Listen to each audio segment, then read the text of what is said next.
be here for about 1 hour. She's basically just laying there for the most part, trying to be very still. She has eaten 2 hours before coming in as a prep. We have the patient change into a gown from the waist up. Typically we ask them to wear loose clothing, so now Emily's going to change into her gown and get prepped. Alright, so next we're going to open up the EGG program. Before the patient comes in, we like to have the program set up with patient info, diagnosis, and the reason they're having the procedure. The prep typically takes about less than 5 minutes, as long as you have all your information. Next, you're going to enter the patient info, first name, last name, date of birth. You can go as far as adding the address, phone number, anything you want. For research purposes, you will have a reference number. Next, we're going to hit continue.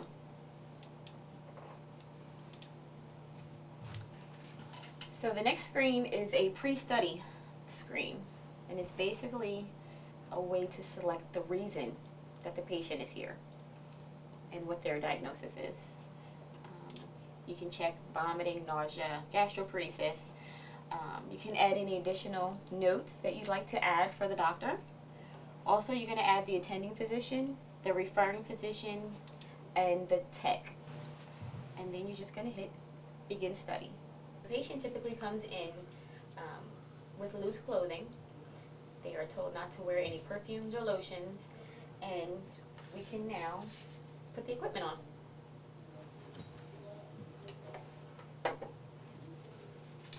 Alright, first and foremost, we start with the respiratory belt. So I'm going to instruct the patient to stand up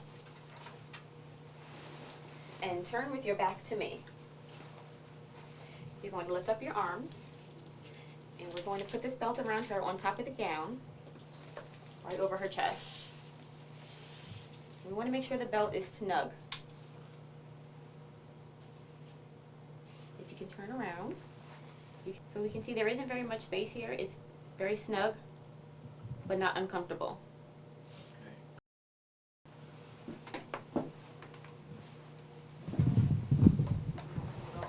Next step, which is super important, is skin prep.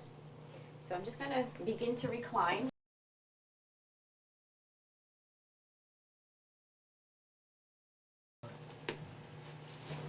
Next, we're going to prep the abdominal area. We want to start with some gauze, and we're going to sort of rough up the area and gently abrade. So I just rub it here and make sure there isn't any excess oils or anything left behind on the area. Just want to make sure it's good and dry. Okay, next we're going to place the leads. So I've got 3 wires here, and we're going to attach our pads. So now that we've got our 3 leads, we can place them. I typically begin with the middle lead, which is marked with an M, and it's also color coordinated in green. So we're going to start with the middle pad here. We're going to look for our landmark, which is the xiphoid process here. We're going to measure about 2 finger lengths down, right above the belly button, and we're going to place the lead.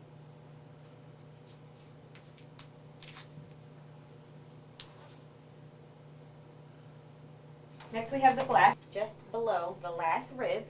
You're going to feel for the rib here, 2 finger lengths down, and about mid-clavicle. Just like that. Lastly, the red one, which is the left. Same placement, but on the left side. We're going to feel for the rib, 2 finger lengths down, mid-clavicle, and place the lead.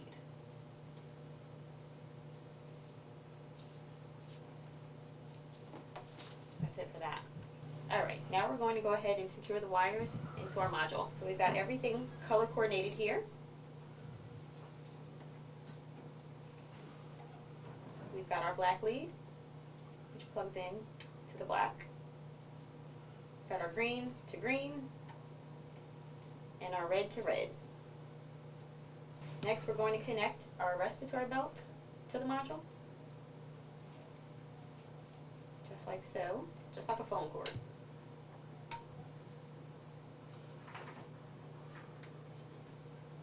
Lastly, we are going to connect the computer to the module.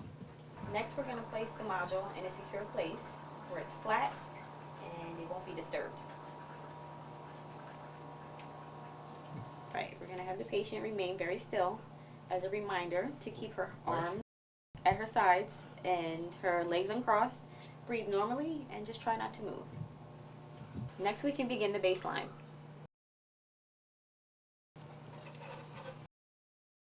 Once you've entered all your necessary information, you can begin the baseline by selecting Begin Study. Okay, so next we're going to begin the equipment test by selecting Start Equipment Test.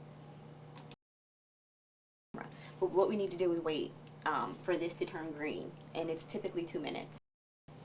Alright, the lights have turned green, which indicates we have a good signal.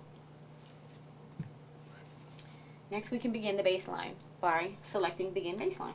Alright, very important for the patient to remain as still as possible, breathing normally, not talking. Any sudden movements could potentially cause an artifact on the study. A deviation in the signal, like here, there's a few things you want to do. First, you want to make sure the patient hasn't moved. If the patient has remained completely still, you want to try to adjust the equipment. You may want to replace the leads. You may want to make sure that everything is plugged in properly into the module as well as into the computer, and you just want to make sure you have at least 4 good minutes of signal without a deviation or artifact. Next, we're going to have the patient drink water. She's going to fill up until she feels full, and we are going to measure the amount of water she drinks with a measuring cup.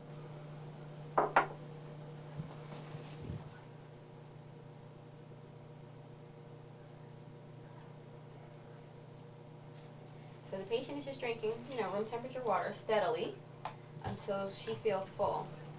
We're going to put Emily back down, and she's going to get back in position with her hands at her sides, legs uncrossed, and we're going to begin the study.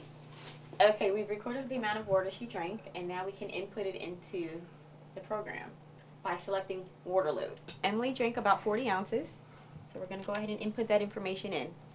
So we're going to go ahead and count how many times she breathes per minute just by counting. And we're going to go ahead and input it. While the test is running, we're going to try to make the environment as comfortable and quiet as possible for the patient. The test takes 30 minutes.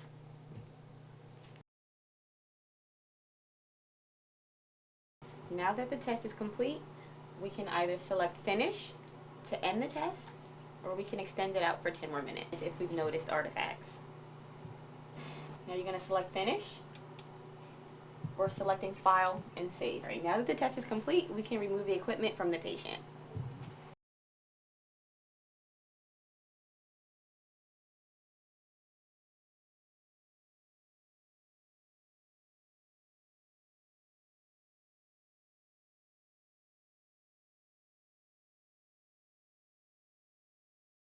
This concludes our study.